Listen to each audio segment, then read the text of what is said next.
رمضان المبارک میں کسی غریب کی مدد کرنی ہے تو ساتھ اس کی عزت بھی کرنی ہے۔ نبی پاک علیہ السلام کے دروازے پر جب سے یہ جملہ ایک ہے لیکن بڑا قیمتی ہے، صحابہ کہتے ہیں جب ہم دروازہ رسول پہ جاتے تھے خیرات بھی ملتی تھی اور عزت بھی ملتی تھی۔ خود بھیک دے خود ہی کہیں منگتے کا بھلا ہو، خیرات بھی ملتی تھی اور عزت بھی ملتی تھی۔ نبی پاک ساتھ عزت بھی دیتے تھے، مسکین کو غریب کو دیں اور خیر خائی کریں۔ جوتے بیچنے والے جوتوں کے ریٹ سستے کریں، کپڑا بیچنے والے کپڑے کا ریٹ، درزی صاحب بھی ریٹ سستا کریں، دکاندار بھی چیزوں کا ریٹ، حکیم صاحب پیسے کم لیں، ڈاکٹر پیسے کم کریں، حکومت نرخوں میں کمی کرے اور یہ کام اجتماعی طور پہ کریں۔ میرے نبی پاک نے فرمایا رمضان غمخواری کا مہینہ ہے، اس میں غمخواری کرنی ہے، دوسرے کا خیال کریں، احسار کریں، قربانی کریں۔ یہاں ہر چیز کا ریٹ بڑھ جاتا ہے رمضان شریف میں، ہر آدمی کہتا ہے میرا سیزن آ گیا ہے، توجہ بڑھائیں، خیال کریں، غمخواری کا مہینہ ہے۔ اور پھر آپ لوگوں سے یہ بھی گزارش ہے کہ رمضان المبارک کا جب مہینہ آئے تو جس آدمی کے ساتھ نیکی کرنی ہے وقت پہ کریں۔ کسی غریب کو پیسے دینے ہیں، کپڑے دینے ہیں تو یکم رمضان کو دیں۔ میں اکثر دوستوں سے پوچھتا ہوں، میں کہتا ہوں قاری صاحب نو جوڑا کدو دیندے ہو؟ کہندے 27 والے دن۔ میں کہ مینوں لگ گئی سمجھ، تہاڈی سازش ہے کدھرے سواں کے پا نہ لوے، ایویں مولوی چودھری صاحب دے نال دے کپڑے پا لے تے کتھے لکھیا ہے اینوں دینا ہے 27۔ تسی دسو 27 والے دن کو درزی سی کے دیندا ہے، انہوں 3 گنا بھی پیسے دئیے تو کہندا جڑے باقی نے انہاں دے نہیں بٹن پہ لگ دے میرے کولوں، کتھوں جوڑا سی کے؟ تو کس دن دیتے ہو قاری صاحب کو؟ کیا مقصد ہے؟ پہننے کے لیے دے رہے ہو یا اس لیے دے رہے ہو کہ نہ پہن سکے؟ تو بھائی آپ جب کسی کو کچھ چیز دیں گے تو کب دیں گے؟ جب وہ استعمال کر سکے۔ غریب کو لوگ فطرانہ دینے جاتے ہیں عید سے 1 دن پہلے، تو کیا کرے گا اس کا؟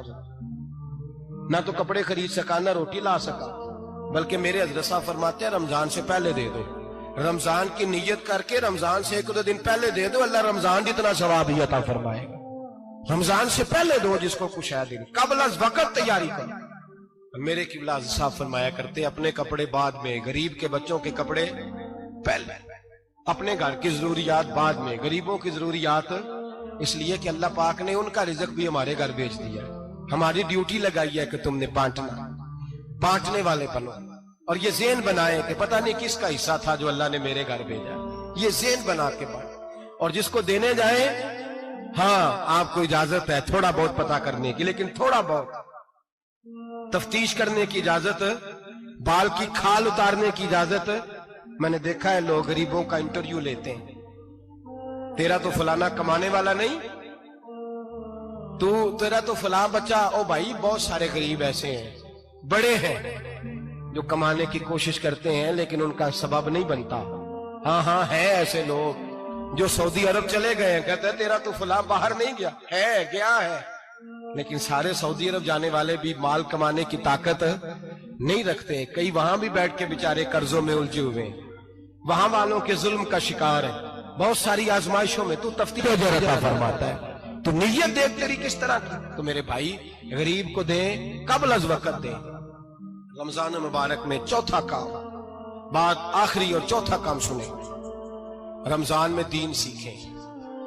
شیطان قید ہوتا ہے زیادہ سے زیادہ، اور جب آدمیوں کا پیٹ خالی ہوتا ہے نا تو ذہن جو ہوتا ہے نا وہ بھی اس کا فریش ہوتا ہے، اس میں کوشش کریں دین سیکھنے کی۔ میرے نبی کریم صلی اللہ علیہ وسلم نے اس دین کو علم کا دین قرار دیا ہے، شعور کا دین قرار دیا ہے، فہم کا دین قرار دیا ہے۔ نبی پاک صلی اللہ علیہ وسلم نے فرمایا ایک عبادت کرنے والا عشاء کے بعد کھڑا ہو اور فجر تک نماز پڑھتا رہے، ایک عالم دین عشاء پڑھ کے سو جائے، اٹھ کے فجر پڑھ لے، تو وہ 70 عبادت کرنے والوں کا درجہ زیادہ نہیں، عالم کا درجہ پھر بھی زیادہ ہے، اس عالم دین کا درجہ زیادہ ہے، اس لیے کہ وہ لوگوں کو آگاہی دیتا ہے، شعور بخشتا ہے۔ یہ دین جو ہے یہ، اور نبی پاک صلی اللہ علیہ وسلم نے فرمایا عبادت کرنے والے پر عالم کا درجہ اتنا ہی زیادہ ہے جتنا میرا درجہ اپنے غلاموں پر زیادہ ہے۔ عالم کو حضور نے اتنا بڑا مقام دیا۔ دین سیکھیں، شعور حاصل کریں، یہ فقاہت کا دین ہے، شعور حاصل کرنے کا دین ہے۔ اور نبی پاک صلی اللہ علیہ وسلم نے فرمایا دین کی ایک بات سیکھ لینا 1000 نفل پڑھنے سے زیادہ درجہ رکھتی ہے، دین کی ایک بات سیکھ لینا 1000 جنازے میں شرکت سے زیادہ درجہ رکھتی، دین کی ایک بات سیکھ لینا، میرے نبی پاک صلی اللہ تعالی علیہ وسلم ارشاد فرماتے 1000 مریض کی عیادت کرنے سے زیادہ درجہ رکھتی۔ فرمایا جس نے رات کے ایک لمحے میں دین کی ایک بات سیکھی اللہ اسے ساری رات عبادت کرنے سے زیادہ ثواب عطا فرمائے گا۔ میرے ایسا فرمایا کرتے جب سیکھنے والے کو یہ ثواب ملے گا تو بتائیے سکھانے والے کو کتنا ثواب ملے، اسے اللہ کتنا درد۔ رمضان آ رہا ہے، شیطان قید ہے، دین پھیلانے کی کوشش کریں، جد و جہد کریں۔ بڑی نیند آتی ہے فجر پڑھ کے، لیکن اگر کسی کا ارادہ بن جائے کہ دین سیکھنا بھی ہے اور دین بچوں کو، تو پھر کوئی نیند غلبہ۔ ایک مثال ایک عالم نے سمجھائی، کوئی بزرگ تھے درویش عالم، ان کے پاس ایک عورت آئی، کہنے لگی میں بچوں کو سویرے بڑا جگاتی ہوں، بچے جاگتے نہیں نماز کے لیے۔ بڑا عجیب جواب دیا بزرگوں نے، درویش نے، عالم نے، کہنے لگے بی بی کیوں نہیں جاگتے، جگایا کر، بیدار کیا کر، اٹھایا کر۔ کہنے لگی بڑی جدوجہد کرتی ہوں، اٹھتے نہیں، بیدار نہیں ہوتے۔ اللہ والے تھے نا۔ کہنے لگے یہ بتا اگر اس کمرے میں آگ لگ جائے تو پھر بچوں کو کیسے بیدار کرے گی؟ آگ سے بچانے کے لیے کیا کرے گی؟ پھر تو بالوں سے پکڑ بھی گھسیٹنا پڑا تو گھسیٹ کے کمرے سے لاؤں گی، پھر تو چوٹیں لگتی ہیں تو لگ جائے، پھر میں پرواہ نہیں کروں گی۔ آپ فرمانے لگے یوں سمجھ لے جہنم کی آگ جل رہی ہے، اگر تیرے بچے نے نماز نہ پڑھی تو آگ لگ جائے گی، اگر اس نے عبادت نہ کی تو اسے آگ، اب جیسے بھی تجھے اٹھانا پڑتا ہے اٹھا گھسیٹ کے باہر لا، لیکن اس کی نماز قضا۔ نیند بڑی آ رہی ہے سویرے، لیکن اگر دین نہ سیکھا تو مشکل ہو جائے گی۔ جیسے بھی اپنے آپ کو جگانا چاہیے، ہمت کرنی چاہیے، دلیری کرنی چاہیے۔ ہمیشہ مدحت خیر الانام میں گزرے۔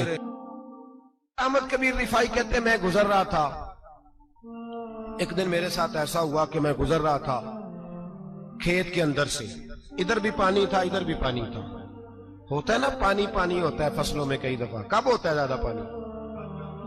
نہیں جدو کدو قریب ہے جی، وہ جب کدو کرتے ہیں نا تو دونوں جانب پانی بھرا ہوتا ہے نا جی، وہ ٹریکٹر بھی پانی میں چلتا ہے۔ میں پینڈو ہوں نا، مجھے زیادہ پتا ہے تو کیا حالات ہوتے ہیں۔ تو وہ ادھر بھی پانی ادھر بھی پانی، تو درمیان میں سے وہ منڈیر ہوتی ہے چھوٹی سی، باٹا کھیدا اپنی زبان ہے، تو کہتے ادھر بھی پانی تھا ادھر بھی پانی تھا۔ سید احمد کبیر رفاعی کہتے ہیں میں گزر رہا تھا، عصر کی نماز کا ٹائم ہو گیا، میں جلدی جلدی جا رہا، سامنے سے کتا آ گیا۔ انسان اشرف المخلوقات ہے، لیکن وہ اللہ کا شکر کرے گا کہ اس نے مجھے اشرف بنایا ہے۔ یہ نہیں کہہ سکتا کہ یہ مخلوق حقیر ہے، یہ بری ہے، یہ نہیں کہہ سکتا۔